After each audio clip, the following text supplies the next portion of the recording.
దేవుడే సుప్రీం, అధికారం తాత్కాలికమన్నారు Tirupati Janasena incharge Kiran royal. Tirumala laddu కల్తీ వ్యవహారంపై సంచలన ఆరోపణలు చేసిన కిరణ్ రాయల్ తిరుమల కల్తీ నెయ్యి వ్యవహారంలో ముగ్గురు సూపరింటెండెంట్ల పాత్ర ఉందన్నారు. జేఈఓ కార్యాలయంలో పనిచేసే ఆ ముగ్గురికి వందల కోట్ల ఆస్తులు ఉన్నాయని ఆరోపించారు. టీటీడీలోని అన్ని వ్యవస్థల్లో ఇంకా గత ప్రభుత్వ దొంగలు ఉన్నారన్నారు కిరణ్ రాయల్. ఈ రోజు విచారణకు రాని సుబ్బారెడ్డి తిరుపతికి రావాలంటేనే భయపడుతున్నారని అన్నారు. ఇది ముమ్మాటికి హిందూ మతంపై దాడని తెలిపారు. జేఈఓ కార్యాలయంలో పనిచేసిన సిబ్బందితో పాటు 5 ఏళ్లలో పనిచేసిన టీటీడీ పాలక మండలి సభ్యులను సైతం విచారించి అరెస్టు చేయాలని డిమాండ్ చేశారు కిరణ్ రాయల్.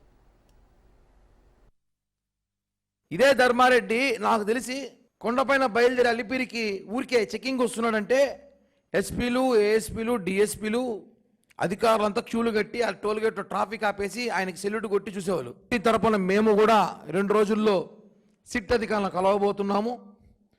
మా దగ్గర కూడా కొంచెం డేటా ఉంది.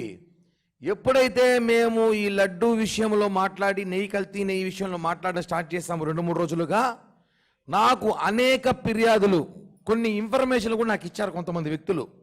ఆషామాషి ఇన్ఫర్మేషన్ కాదవి. నేను అవి సీల్డ్ కవర్లో సీట్ అధికారులకు అందజేయబోతున్నాను. జేఈఓ ఆఫీస్ గత ప్రభుత్వంలో పనిచేసిన 3 సూపరింటెండెంట్లు, ధర్మారెడ్డి వస్తాడు పోతాడు, సుబ్బారెడ్డి వస్తాడు పోతాడు, కానీ సూపరింటెండెంట్లు ఎంప్లాయీస్ రాస్తాం కదా, మీకు తెలుసు కదా నెయ్యి కల్తీ జరిగిందనేసి చెప్పాలి కదా, చెప్పలేదు అంటే మీరు కూడా బాధ్యులే. మీకు ఎంత చేరిన 251 కోట్ల స్కామ్లో. ఎందుకంటున్నానంటే వాళ్ళ జీతాలు ₹1,00,000 లక్ష ఉంటుంది. ఆ సూపరింటెండెంట్ల జీతాలు ఒక్కొక్కరికి 100 కోట్ల ఆస్తుంది. ఏమైనా తాతల ఆస్తి బినామీలు ఏమైనా వచ్చాయా? ఈ పరకామని ఈ లడ్డు స్కామ్లో వాళ్ళకు కూడా వాటాలు వచ్చాయి.